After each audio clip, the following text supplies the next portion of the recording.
So I didn't realize how far behind I was on the sk8 Infinity dub. And I'm like 3 episodes behind to the point where it just seems like a lot of work. I actually watched episodes, 4 and 5 back to back yesterday night. And I was like, I'll just do a double review again. But I don't know if I wanted to do that. And then I was like, why don't I not do that? And then when I finally watch episode 6, I can do a full review on that. But I can't just skip 4 and 5, right? So then I was like, well, let's talk about my thoughts on 4 and 5, but like just not do a full like review. So I'm just going to do a couple thoughts about that, but it's mostly just going to be about Adam. So yeah, here you go.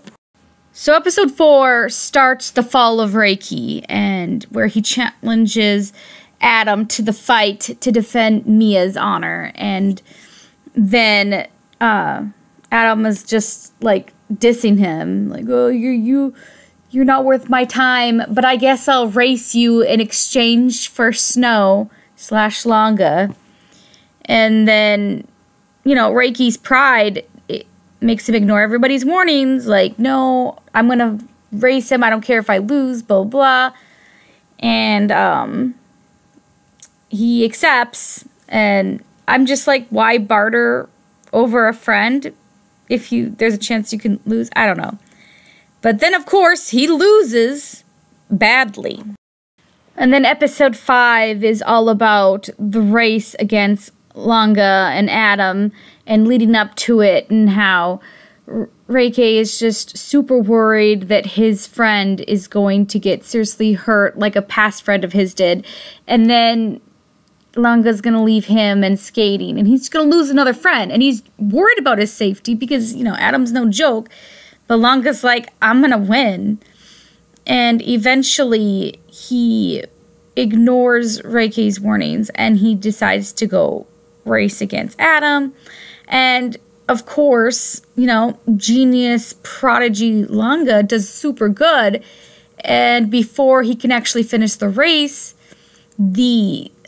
gets interrupted by the cops. And then it's pretty much over with Reiki making Longa promise to not, you know, race Adam again and stay away from him. But we know he's not gonna. All right, now that we got the summaries of episodes 4 and 5 set aside and made clear, let's talk about Adam in these 2 episodes, because I think that's really all I want to talk about. Because holy pedophilia, Batman. David Wald, who voices Adam in the English dub, does such a good job at it that it's eerily creepy. I've always been a big David Wald fan. I've loved him in pretty much everything I've ever seen him in, but I've never seen him play such a creepy role before. And I'm pretty sure he has in the past. I just never saw those roles. And I just don't know how to feel. Also, the way he portrays Adam and his tone of voice and how he emotes everything just sounds almost sexy if it wasn't for the context of what he was saying. And everything he says is sexual in nature. And it's like, if you weren't basically flirting with little boys, this character would be so my type. But he obviously is. His metaphor that he gives about, you know, being a dry as a desert around Reiki, but then like an overflowing river in front of Longa. Like, we all know what that's referring to. Like, and I saw a little bit of the subbed version of this, and I'm pretty sure the lines are pretty much word for word for the most part. So it's not like it's a dub exclusive line. It's just, I feel like the way David, you know, voiced it was a little bit more sexual than the Japanese version. And the Japanese version is amazing, by the way. I really want to rewatch Skate Infinity after the dub is over, but watch it subbed, just so I can like further compare, you know, how things are. During episode 4, in front of his weird 3 aunts, we also get to see this more of a fake, pleasant, you know, friendly persona that he gives. And it's like freaking Jekyll and Hyde, you know? He's got these 2 different versions of himself. A more restrained and put together version who's just so prim and proper and kind and almost loving. But then we got his S persona where he's just very crude. He smokes. He's very openly sexual. He's not repressed at all. It's like he takes all the feelings and bad stuff about himself that he represses and he unloads it on the world in overdrive when he becomes his S persona.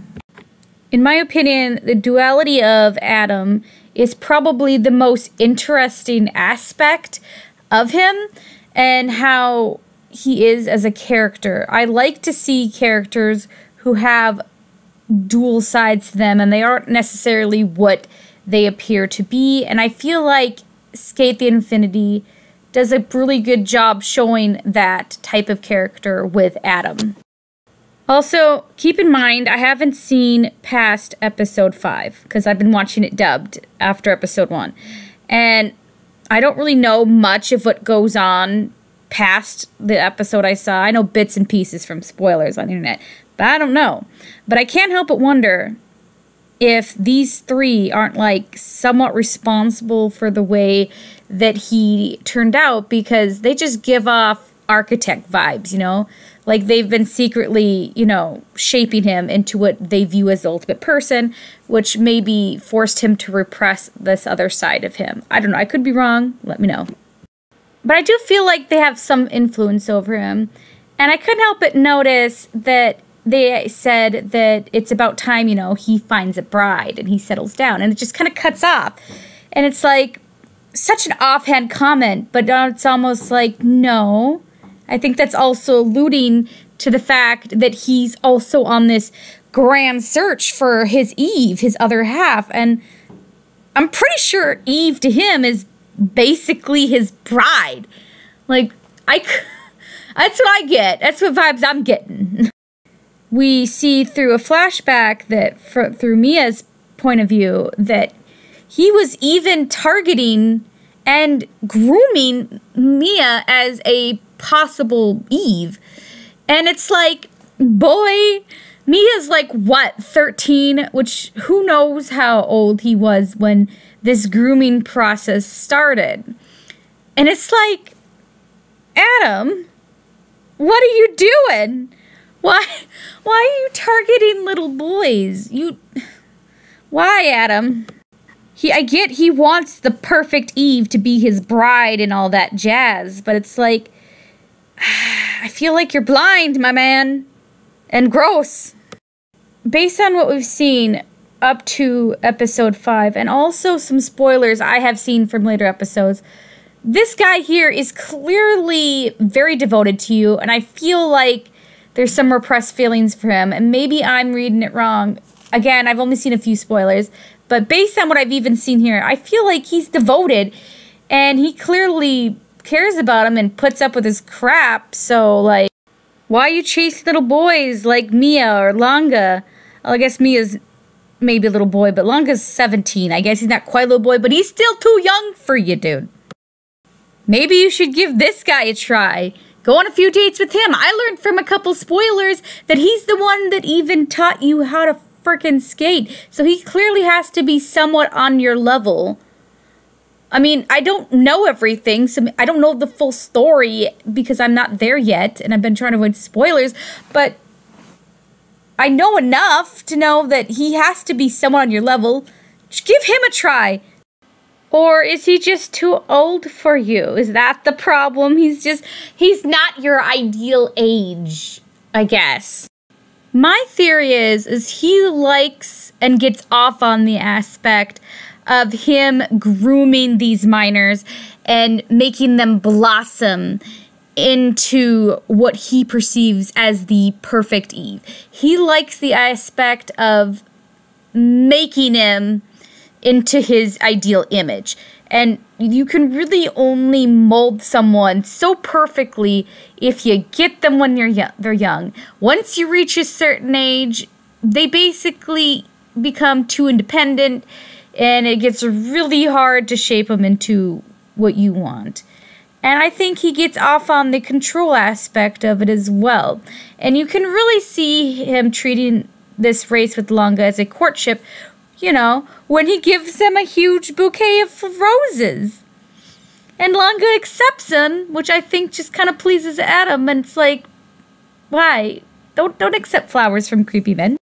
We see that he's very selective of who he races. They have to somewhat, you know, wet his whistle, if you will, or make his river overfloweth. And I think the reason for that is because to him, and skating is like foreplay to sex in a relationship. It's, you know, it's a way for him to get his rocks off and also test to see whether or not a partner is worth it. He wants the perfect Eve, and he wants someone that I feel can withstand not just his abuse and skill, but also just, you know, his extremeness, and he won't accept anything less than perfection. Reiki had been warned even that nobody leaves a fight with Adam whole. They always end up broken, especially broken bones, and most of them just never pick up skating again because he leaves them so just broken down and a shell of themselves that they just can't bring themselves to really skate again. Which is concerning because if this is his prelude to sex, then what's it going to be like with him in bed? Like, I don't know if I want to know. I mean, he destroyed Reiki. Reiki was not able to accept his love hug, you know, and he's a terrifying dude. When he races Longa in the 5th episode, he goes in overdrive with the sexualness of it all. And like even in this scene you see where he's like pulls him in, it's like, holy cow, you know, and I know that there is a boner just pressed up against poor Longa's butt. Throughout Longa's race with Adam, or as I'm sure Adam viewed it as first date or interview for marriage, he didn't take it as a race. It very much seemed like a dance. A little, you know, give and take, but mostly just Adam just taking control of him, almost like they're on the dance floor, and they're not. They're racing, and it's really scary how he just like whips him around and dips him with almost no care for him, even though he clearly was super into him. Longa then defies his expectations by actually pushing into him, which in Adam's mind, I believe, kind of was interpreted as, oh, so you agree to this courtship, you know, you're into this like I am. You love the danger of S, and, you know, you're seeing things my way. You're like me. In his mind, he sees everything come into fruition, and like a sign from God, he sees angel wings above Longa as he flies past him and ahead during towards the end of the race. And it's like, it hits him like, yes, this is my perfect Eve. Everything I've worked hard for, all of my hard work and my searching has finally led me to my one true, you know, Eve. And he's just becomes, I think, delusional by it. He gets so just deliriously giddy about this, and he declares that, you know, Longa's his one true Eve, and he's found him. And then he does this really weird, like, matador sexual dance, and then he, like, speeds off. But, of course, you know, the race is interrupted by the police. And I wonder who called the police. I'm just kind of very curious by that. I'm going to try really hard to continue to avoid spoilers, but I am just really curious to see, like, how far Adam is willing to go to completely make Longa his own. And what he will do for it. Because I don't think it's going to happen, obviously, or I hope not. Sorry, Eden shippers, but, you know, it's a little iffy for me. I feel like based on the repression and how he is, he obviously had a really messed up childhood or something, and he is looking for love in all the wrong places.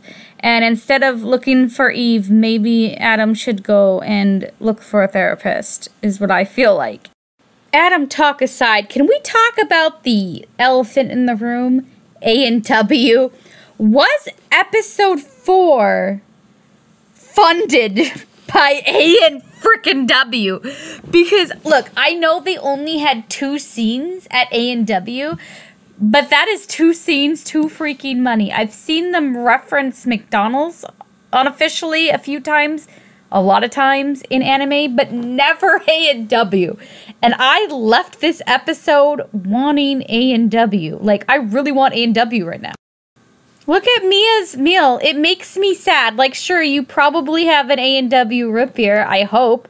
You don't go to the A&W restaurant without getting A&W root beer. But Jesus Christ, that meal is sad. My boy Reiki knows what's up. He gets 2 hamburgers. Sure, he doesn't get any fries, which is weird. But, you know, I'll forgive him for that. Anyways, he tries to share with Mia, and Mia's just not appreciative. This boy's way too concerned about calorie count and stuff. It's like, you are 13. Eat a hamburger. My boy Shadow here kills me, though, because he has not 1, not 2, but 5 burgers.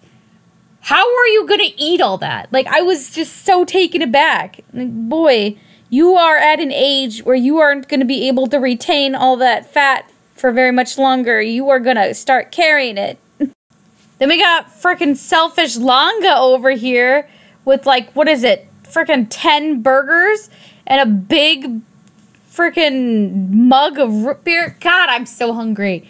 Share at least one of those burgers with me, Longa. I want it. I want an A&W burger so frickin' bad. Maybe next weekend. I can't be the only one that was just taken aback by the A&W blatant commercialism, right? Like, it's not just me. It can't be, because, wow. Oh, they had to have paid them. Is this how they're funding their show, A&W? Oh, my goodness. Another little side rant, but who is this chick? I've seen her in the opening, and I saw her briefly in either 4 or 5, I can't remember. Who is she? What's her deal? Like, what is your problem? Anyway, that's my video. Comment down below what your thoughts about Adam, A&W, and that weird girl is.